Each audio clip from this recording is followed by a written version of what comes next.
Margaret Dawson was the kind of mother people called dependable. She worked long shifts, kept her home tidy, and made sure her teenage son, Jordan, had what he needed. She didn't talk much about her struggles.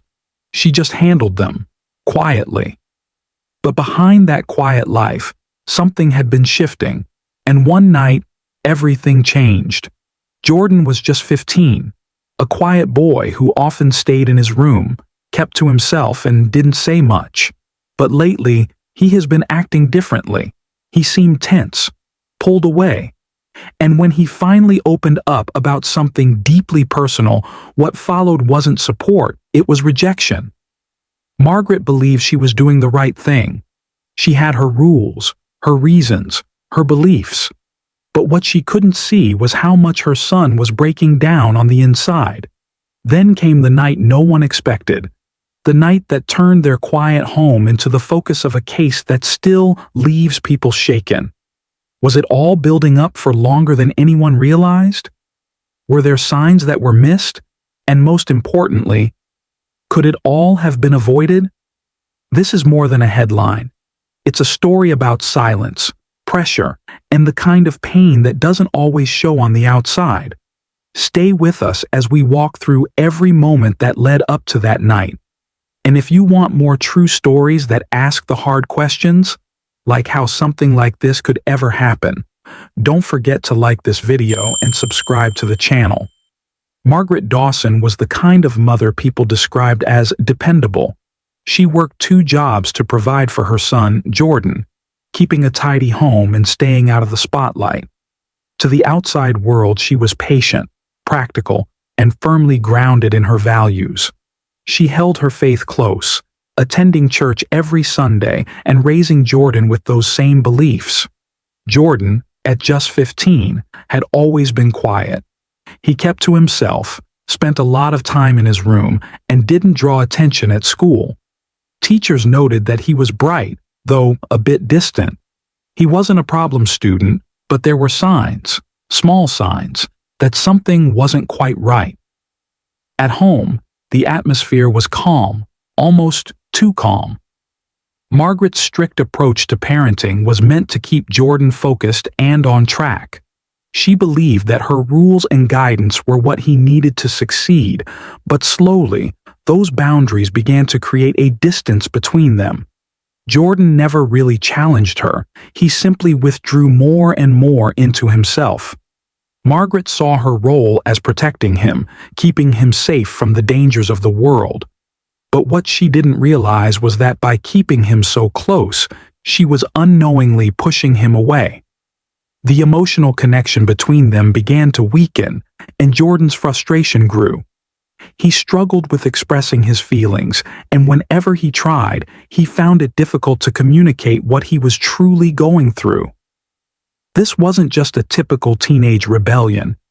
It was something deeper. Jordan was wrestling with emotions that Margaret couldn't see, and as the months went on, their relationship became strained. Every attempt he made to connect felt like it only made things worse. Jordan's life was becoming more difficult to navigate as he entered his teenage years. Deep inside, he was struggling with something he couldn't fully explain: confusion about his gender. The feelings were clear to him, but he didn't know how to voice them, especially in a home where communication felt strained. Margaret, focused on providing for her son, didn't see the changes happening in him. She was strict, thinking she was protecting Jordan, but the more rules she set, the further he pulled away. Jordan turned inward, unable to talk to his mother about what he was feeling. Instead, he found solace online, where he discovered a community that understood his internal battle. These spaces gave him comfort, a place to explore his identity without judgment, but they couldn't erase the loneliness he felt in the real world. At school, Jordan stayed quiet and avoided attention, fearing rejection. His classmates didn't understand him, and though he wasn't overtly bullied, he felt the subtle sting of their looks and whispers. Teachers noticed his withdrawal, but Jordan didn't know how to explain himself, and he was too afraid to try. He began writing in a diary, pouring his thoughts onto the pages. It was the only way he could express his frustrations and confusion. Yet, as much as he wrote, he couldn't bring himself to open up to Margaret. The fear of being misunderstood weighed on him. Jordan's emotional struggle grew deeper, and he began to feel trapped. The more he tried to understand who he was, the more distant he felt from the world around him. Even though there were signs, changes in behavior, slipping grades, no one seemed to notice what was really going on inside his mind. After weeks of internal struggle, Jordan finally decided to speak up. One evening, he told Margaret that he was grappling with his gender identity. It was the hardest thing he had ever done, and he hoped for understanding, for someone to finally see him for who he truly was. But Margaret's response was far from what he expected. She was shocked, confused, and immediately rejected what he had said. To her, it didn't make sense. Her religious beliefs didn't align with what Jordan was trying to express, and she dismissed his feelings as just a phase. She told him he would grow out of it. The words stung, and the moment of vulnerability turned into rejection. The tension in their home grew. Margaret, thinking she was protecting him, became stricter. She banned Jordan from talking about it further, from expressing his identity in any way. The walls between them grew higher with every argument. Jordan, feeling misunderstood, turned to the internet for support, where he found a community that accepted him, understood his struggles, and gave him the space to explore his feelings. But the more Jordan spent time online, the further he drifted from his mother. He was no longer the quiet teenager in his room. Now, he was someone caught between two worlds. At home, he was silenced. Online, he felt heard. The divide between him and Margaret widened as they both grew more entrenched in their positions. The house, once a place of order and calm, was now filled with arguments.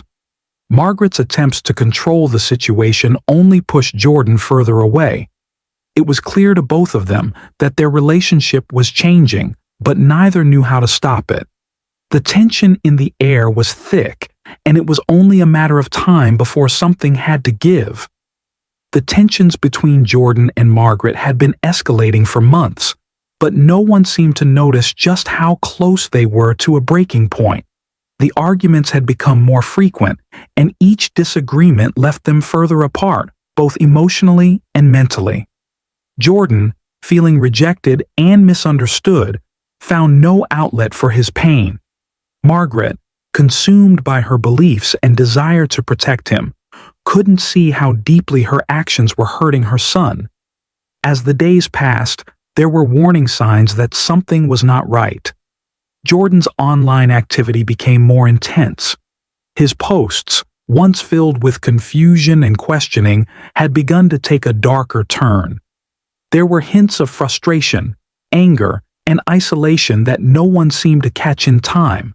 Jordan, in his emotional turmoil, expressed his feelings online in cryptic ways. "I don't know how much longer I can keep this up," one post read. Another said, "Sometimes silence feels like the only answer." But these signs, subtle as they were, went unnoticed by those around him. No one took them seriously. Margaret, busy with work and her strict beliefs, couldn't see the depth of her son's distress. The emotional wall between them was too thick, and the growing silence was deafening. Then came the final fight. It started over something small, a disagreement about his appearance, his choice of clothes, and his online activity. It wasn't the first argument like this, but it was the one that broke the dam. Margaret's anger flared, and Jordan's frustration reached its peak. Words were exchanged, harsh and cruel, and for the first time in a long while they both knew something had changed. The argument had reached its boiling point. It was the same cycle that had repeated itself so many times before: the misunderstanding, the frustration, the inability to connect. But this time, something snapped in Jordan. Overwhelmed by the years of emotional turmoil, isolation, and rejection, He acted impulsively. In the heat of the moment, Jordan's anger boiled over. His mother, trying to maintain control, attempted to stop him, but her efforts were in vain. In a fit of rage, Jordan attacked, and the physical confrontation escalated rapidly. It was an explosion of frustration and deep-seated pain that had been building for far too long. Margaret, stunned and defenseless, was unable to escape the intensity of her son's anger.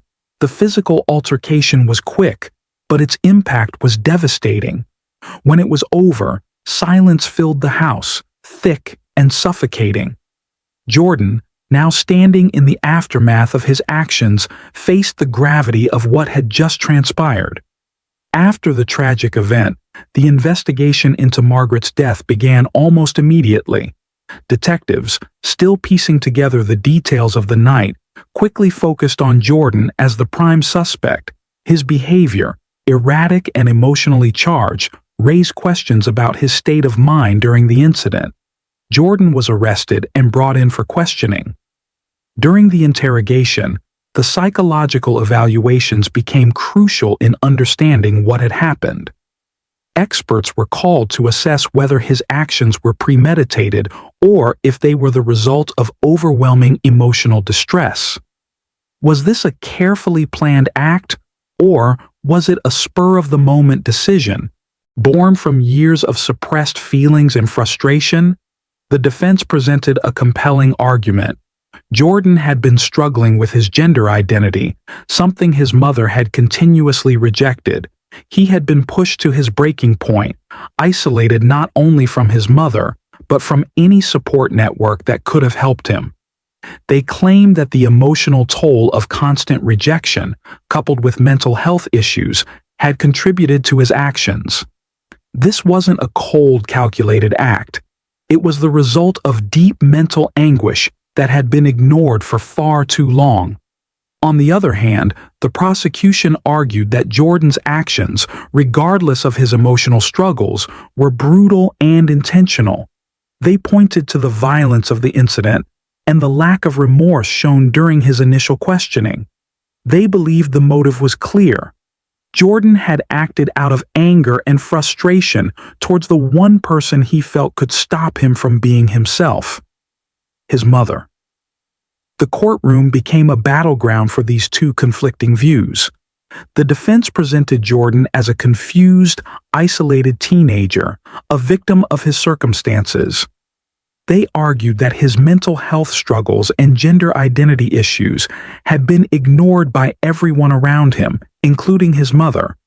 But the prosecution painted a different picture, one of a violent act with a clear motive and disturbing signs of premeditation. Jordan's emotional state throughout the trial became a focal point. Was he truly remorseful for what he had done?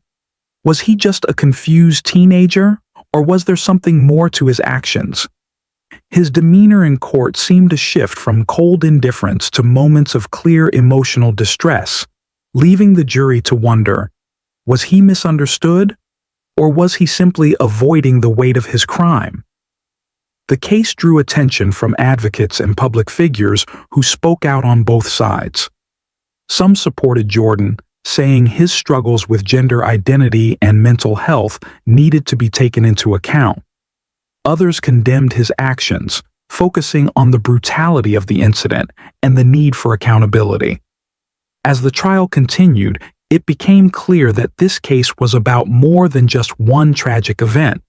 It was about understanding the complexity of mental health, family dynamics, and the struggles of those who feel trapped by circumstances beyond their control. As the trial progressed, the conversation began to shift from the specifics of what had happened to the much larger questions of why. Experts were brought in to provide insight into the psychological and social dynamics that contributed to the tragedy. Psychologists, sociologists, and gender specialists all weighed in, each offering a different perspective on the root causes of the event. One psychologist explained that identity rejection, particularly during adolescence, can have devastating effects on a young person's mental state. For Jordan, his struggles with gender identity had been compounded by years of emotional distance and misunderstanding from his mother. The denial of his identity created an overwhelming sense of isolation, which is a breeding ground for anger and frustration. Without the proper emotional support, these feelings can spiral out of control, often manifesting as rage or self-destructive behavior. Gender experts also weighed in, discussing the specific challenges faced by transgender and gender nonconforming youth. For Jordan, the lack of acceptance from the one person he needed the most, his mother, was a crushing blow. Gender dysphoria, the disconnect between one's assigned gender at birth and their internal sense of self, can lead to intense emotional turmoil. Without validation or support, this feeling of dissonance only grows, often leading to depression, anxiety, and anger. The story began to unfold on a much deeper level. This was not just a case of a troubled teenager lashing out. It was a reflection of the wider issues at play, how families can fail to recognize the signs of their children's distress, and how the silence that often surrounds sensitive topics can create an environment where trauma thrives.